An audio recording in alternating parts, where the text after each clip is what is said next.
My name is Leo Vance. I'm an independent journalist, which is a polite way of saying I chase stories nobody else wants.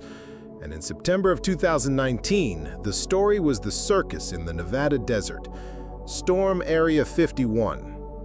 I went there expecting a joke, a combination of a music festival and a collective delusion fueled by memes and cheap beer.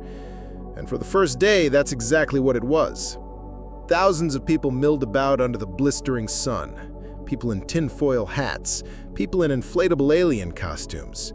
The air smelled of dust, sunscreen, and misplaced optimism. I filmed it all with a cynical eye, documenting the absurdity for a short documentary I planned to call An American Delusion. But as the sun began to set on September 20th, the mood shifted. The party atmosphere started to curdle into something else. A collective, restless energy. The jokes turned into chants. The crowd, now a sea of tens of thousands, began to move as one, a human tide flowing towards the distant, floodlit perimeter fence of America's most secret base. The joke was over. From my vantage point on a small ridge, I had a perfect view. The first line of defense wasn't much, just a simple chain-link fence and a stern warning sign. Beyond it, a line of soldiers stood like statues, rifles held at a low ready. They were professionals, but they were outnumbered 1,000 to 1. The pressure on the fence was immense. A wave of bodies pushed forward. I could hear the metal groaning, the posts straining against the desert soil. My camera was rolling, capturing the faces in the crowd, a mix of excitement, fear, and a strange mob-like determination. This was the moment of truth, the point where a meme becomes a riot. With a sharp, tearing sound, a section of the fence gave way. A roar went through the crowd as the first wave of people spilled through the gap, running onto the forbidden government land. The line of soldiers tensed. Their rifles came up. I held my breath, my finger tight on the record button, expecting the sound of gunfire. But the sound that came next was silence. Just as chaos was about to erupt, something rose from behind the military line. It wasn't a helicopter or a vehicle. It was a perfect sphere, about 10 feet in diameter, made of a material so black it didn't reflect the floodlights. It seemed to absorb the light, a hole in the fabric of the night. It rose silently, effortlessly, until it hovered about 100 feet above the ground, directly between the soldiers and the crowd. Everything stopped. The shouting, the running, the chanting, it all died in an instant. A profound silence fell over the desert, so deep it felt like pressure against my eardrums. Every eye was fixed on the silent black orb hanging in the sky. Then a low hum began. It wasn't a sound you could hear with your ears. It was a vibration that started in the soles of my feet and resonated up through my bones, into my teeth, into my skull. It wasn't aggressive or painful. It was inquisitive. Like the whole desert was a string on a massive instrument, and something had just gently plucked it. The sphere began to glow, not with a harsh light, but a soft, internal, pulsating luminescence. Waves of color washed over its surface, deep violets, gentle blues, warm golds. The light pulsed in time with a deep hum that now vibrated through my entire body. And then, the wave hit us. It wasn't a wave of force. It was a wave of feeling. The cynicism and detachment I had felt all day dissolved in an instant. The tension in my shoulders disappeared. I looked through my camera at the crowd. The angry, determined faces were slackening, their expressions softening into looks of wonder. A man who had been screaming at a soldier just moments before now simply stared, a single tear rolling down his cheek. I felt it too. An overwhelming sense of peace, a profound, unshakable certainty that everything was okay, more than okay. It was perfect. I felt a surge of empathy, of connection to every single person in that desert, to the soldiers, to the sand, to the stars above. It was a feeling of pure, unadulterated euphoria, and it was the most terrifying thing I have ever experienced. It lasted for maybe 5 minutes. Then, as silently as it appeared, the light from the sphere faded and the object descended back behind the base's horizon. The deep hums ceased. A normal silence returned to the desert, broken by confused murmurs. The aftermath was bizarre. The anger was gone. The revolutionary energy had completely evaporated. People were just happy. They milled about aimlessly, smiling at strangers, sharing water bottles. The torn-down fence was ignored. The soldiers, looking equally dazed, lowered their weapons and stood at ease, some even chatting calmly with the very people who had tried to overrun them. I checked my camera. The footage was all there, clear as day. But my own memory of the event was hazy, dreamlike, coated in a layer of synthetic peace. The official story came out within hours. Mass hysteria induced by a combination of dehydration, heat exhaustion, and the use of non-lethal sonic crowd dispersal technology. A lie. A clean, simple lie to cover up an impossible truth. I knew what I had seen, and I knew the world had to know. Back in my apartment, surrounded by monitors, I became obsessed. I watched the footage 100 times, the sphere, the light, the faces. I isolated the audio from the event, filtering out the crowd noise until I was left with only that deep, bone-rattling hum. It wasn't a simple tone. It was incredibly complex, layered with harmonics and frequencies far outside the range of human hearing. I knew I was out of my depth. I reached out to Dr. Eris Forn, a brilliant audio-physicist who had been discredited years ago for his fringe theories about neuro-linguistic programming through resonance. I once wrote an article mocking him.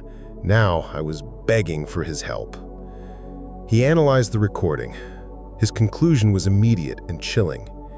He said, "This isn't a sound designed to be heard, it's a key. A complex signal designed to bypass the cognitive brain entirely and interface directly with the limbic system, the seat of human emotion. It doesn't persuade you to be peaceful. It rewrites your brain chemistry to make peace the only possible state. It's not a weapon, it's a biological override." A week later, the email arrived. It was sent through 3 different encrypted networks, almost impossible to trace. The sender was anonymous. The subject line was a single word: harmony. The email was short. "You saw it. Your recording is the only clean public sample. The official story is a lie. What you saw was the activation of Project Harmony. But it was not a weapon we used. It was an automated defense system. It activated on its own." My heart pounded as I read. An automated system? The sender continued. "It has a trigger, a preset threshold of collective human aggression in a localized area. The crowd at the gate crossed that threshold. The system did what it was designed to do: pacify the threat." The email ended with a single cryptic line. They didn't capture it, they were given it. Ask yourself why. 2 days later, another email, this time with an attachment, a single, heavily redacted document from 1962. It was a transcript of a meeting between top US officials and, the document just called them, the benefactors, a different alien race. According to the file, this advanced ancient race saw humanity as a species of brilliant but pathologically violent children. They feared our rapid technological progress, especially our new nuclear weapons. They believed we would inevitably destroy ourselves, and possibly others, once we reached the stars. So they gave us a gift, a planetary fire extinguisher, the Sphere, an automated pacification device to be stored in a remote location that would prevent us from ever reaching a critical mass of self-destructive violence. The benefactors weren't giving us a tool for peace, they were putting a governor on our engine. Area 51 wasn't built to hide a crashed ship from us. It was built to house a technology meant to control us. It's not a hangar, it's the cage for the warden. I sent the new information to Dr. Thorne. The idea that the sphere was an automated system reporting back to someone sparked an idea for him. He reanalyzed my audio recording, but this time he wasn't looking for the primary hum. He was looking for a secondary signal hidden within it, an outgoing message. He found it. Embedded in the harmony wave, transmitted at a frequency so high it was almost theoretical, was a tight beam data burst. It was a simple, repeating message directed at a point in deep space far beyond our solar system. The transmission was a status report. Thorne was able to translate its basic intent. It was composed of 3 concepts: query, containment status, followed by a reply, response, system tested, system effective, and a final, chilling data packet, addendum, species remains volatile, quarantine protocols remain in effect. The automated system wasn't just pacifying us, it was reporting on us to its creators. We were, and still are, under observation. So here I am. I have the footage, I have the audio analysis, I have the confirmation from an inside source. I have the story that proves everything the conspiracy theorists ever dreamed of, but in a way none of them ever imagined. We are not alone, and the first confirmed alien technology on Earth isn't a weapon of war. It's a tool of control. A benevolent prison designed to keep the savage children of Earth from hurting themselves. The peace I felt in the desert wasn't real. It was imposed, a chemical lie. I can publish this. I can blow the lid off the biggest secret in human history. But what happens the day after? Do we rejoice that we've been saved from ourselves? Or do we fall into despair, knowing that we are seen as nothing more than violent animals in a galactic preserve? Is an uncomfortable, manufactured peace better than a chaotic but free existence? I look at the upload button on my screen. The truth is one click away. But for the first time in my life, I am truly, deeply afraid of what the truth will do.